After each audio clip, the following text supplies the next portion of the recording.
प्रिय विद्यार्थियों, लोक प्रशासन कक्षा में आपका स्वागत है। हम लोग नवीन लोक प्रशासन का चैप्टर पढ़ रहे हैं।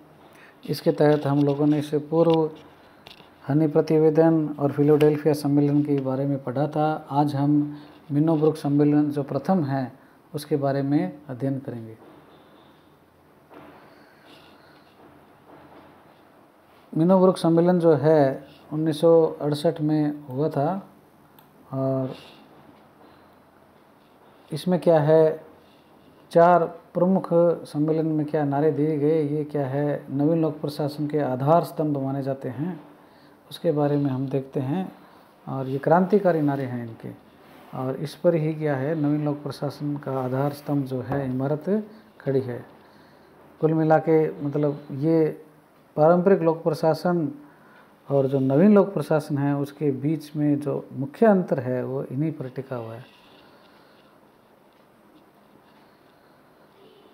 ये यूँ मानिए, जो मिनोब्रुक सम्मेलन जो था उसके जो निष्कर्ष थे वो क्या है, मैथ्यू कैंसन जो है इन्होंने क्या है चार नारों के रूप में क्या है समेट दिया था।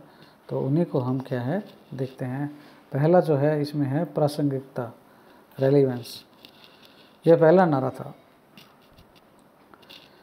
रेलिवेंस का मतलब ये है कि नया लोक प्रशासन जो है, नवीन लोक प्रशासन जो है वो क्या है कंटेम्प्रेरी बने, समसामयिक बने। उसे क्या है ज्वलंत जो करंट में चल रही है, वर्तमान में चल रही है जन समस्याएं और जो लोगों की प्राथमिकताएं हैं, समस्याओं की प्राथमिकताएं हैं, उस पर क्या है ध्यान देना चाहिए। इसका प्रासंगिकता का मतलब यहाँ ये है।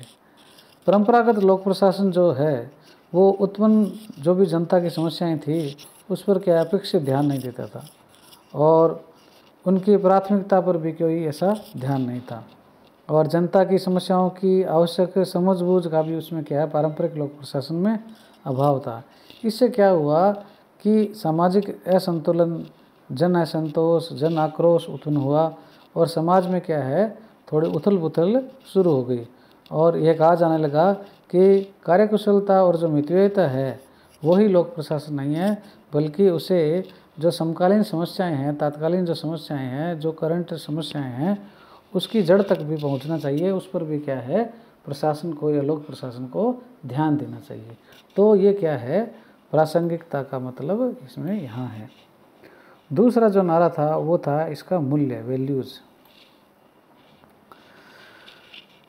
ये कहते हैं नवीन लोक प्रशासन में, मिनोब्रुक सम्मेलन में ये कहना था कि जो प्रशासन है उसको क्या है मूल्योन्मुख होना चाहिए, वैल्यू ओरिएंटेड होना चाहिए।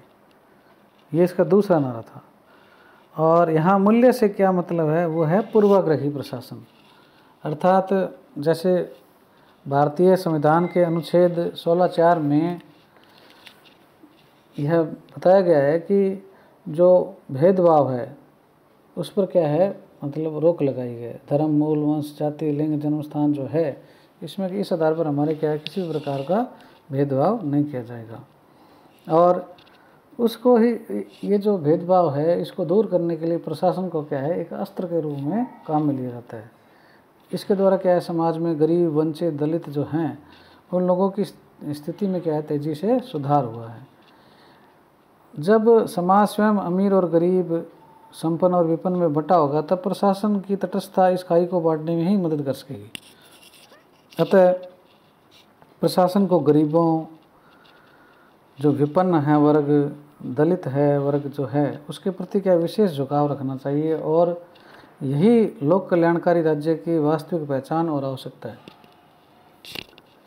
प्रशासन को जनता की आवश्यकताओं और जो उसकी पसंद है उसकी प्राथमिकताएं तय करनी होगी, तभी क्या है कल्याण पर खर्च कल्याणकारी होगा। स्पष्ट है कि जो मूल्य का ये नारा है उसका व्यापक अर्थ है और यह जिस संवेदनशील प्रशासन की मांग करता है उसे व्यवहारिक रूप से प्राप्त करना एक चुनौती है, विशेष करके विकासशील देशों के लिए।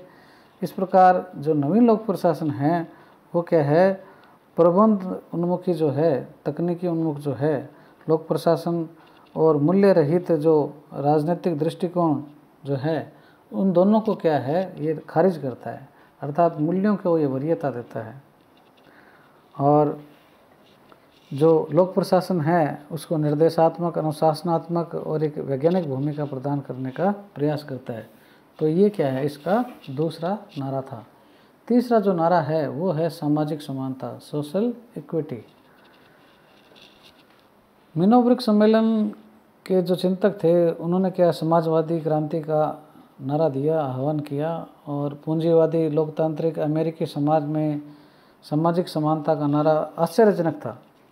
लेकिन परिस्थिति पर नज़र डालें तो यह उस समय की क्या है, विषम सामाजिक आर्थिक ज़रूरतों की क्या है, अनुकूल था। और इसका आशय सामान्य रूप से ज़्यादा इसका क्या व्यापक लगाया जाता है। सामाजिक आर्थिक असमानता को दूर करने के लिए न सिर्फ मजबूत वितरण प्रणाली की ज़रूरत होती है, बल्कि इसका क्रियान्वयन जो करना है वो भी क्या है, लोक प्रशासन ही करता है। नवीन लोक प्रशासन का यह सिद्धांत विकासशील देशों में बहुत ज़्यादा प्रासंगिक और महत्व रखता है। मोहित भट्टाचार्य कहते हैं कि इस नारे से क्या है, एक नई अवधारणा निकली जिसके अनुसार क्या है, लोक प्रशासन में अब सबसे ज़्यादा महत्वपूर्ण मसला क्या हो गया, जो सरकारी संस्थाएं हैं और उनके कार्य और परिणामों का क्या है, मूल्यांकन होने लग गया।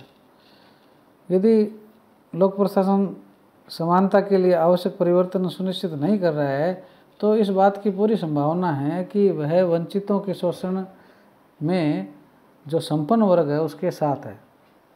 फ्रेडरिक्सन जो हैं वो नवीन लोक प्रशासन नामक एक पुस्तक लिखी थी 1980 में। उसमें वो कहते हैं कि जो लोक प्रशासन अल्पसंख्यकों, पिछड़ों के पिछड़ेपन को दूर करने वाले परिवर्तन में असफल रहता है और अंततः इसका उपयोग उनके शोषण में ही फिर होता है।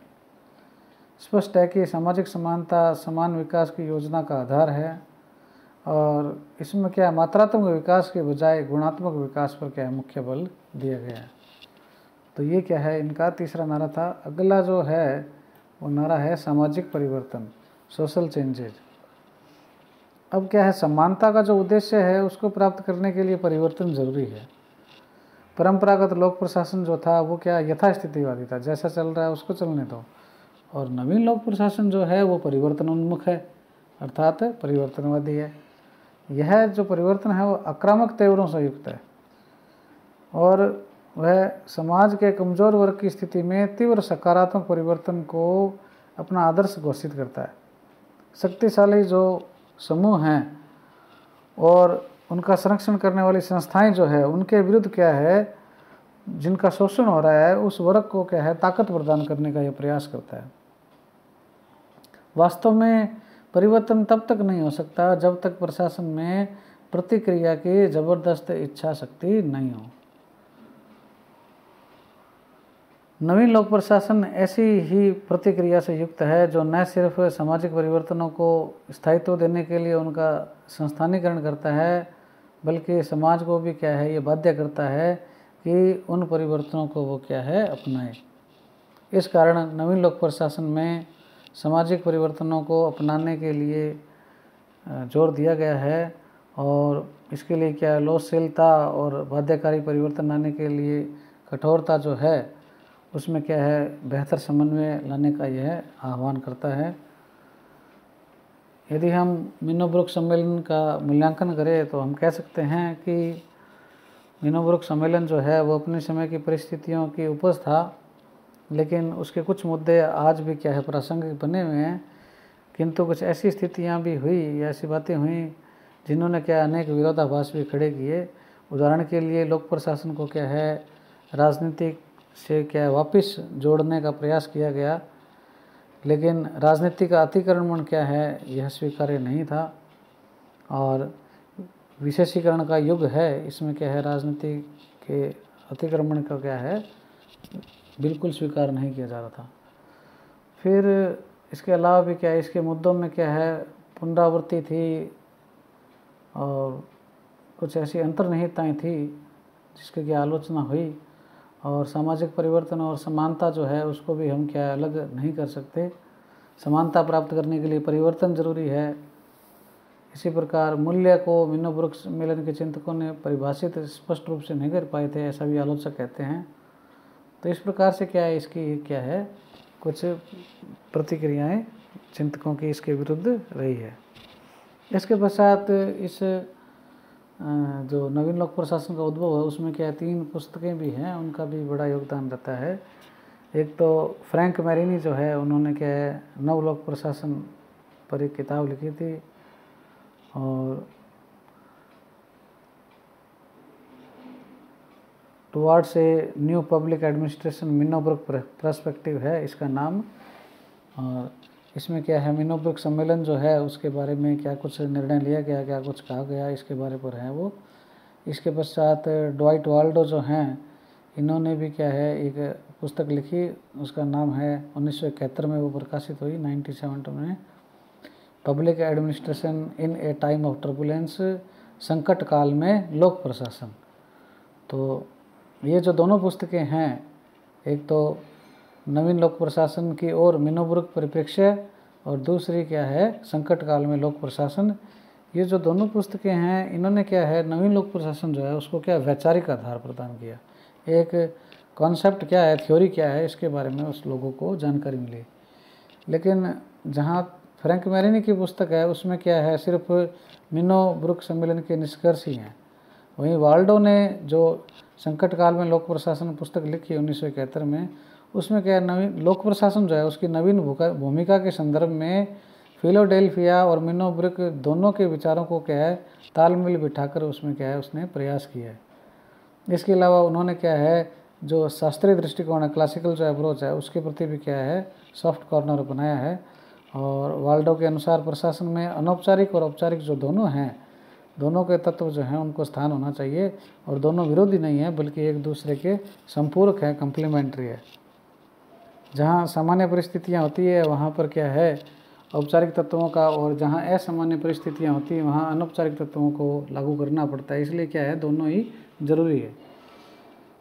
और वाल्डो के इस प्रकार के स्पष्टीकरण से क्या है लोक प्रशासन के उत्साह में ठहराव आ गया, क्योंकि उसने एक क्या है एक प्रकार से क्या है शास्त्रीय और आधुनिक विचारकों के द्वंद्व को क्या है उसने क्या है विराम सा दे दिया था। तीसरी जो पुस्तक है वो है फ्रेडरिक्सन की है, 1980 में उन्होंने नव लोक प्रशासन जो है न्यू पब्लिक एडमिनिस्ट्रेशन के माध्यम से क्या है एक किताब लिखी, और उसमें उसने सामाजिक न्याय की भूमिका पर बल दिया और कहा कि जो मिनोब्रुक सम्मेलन है उसकी परिस्थितियां जो है वो अभी भी मौजूद है, और उन्हीं के शब्दों में सार्वजनिक उत्पादक समाज भी गरीबी, अन्याय और अवसर की असमानता को कायम रख सकता है। तो वापस क्या है उन्होंने क्या है इसका आह्वान किया कि इसमें भी क्या है कुछ नयापन या चेंजेस लाया जाए। तो इस प्रकार से हमने मिनोब्रुक सम्मेलन फर्स्ट के बारे में पढ़ा, और इसके पश्चात मिनोब्रुक सम्मेलन सेकंड जो है उसके बारे में पढ़ेंगे, और गोलम्बस्की के जो विचार हैं उनके बारे में भी देखेंगे। आपको इस मिनोब्रुक सम्मेलन फर्स्ट से संबंधित किसी प्रकार का कोई प्रश्न या जिज्ञासा हो तो आप मुझसे व्हाट्सएप के माध्यम से संपर्क कर सकते हैं।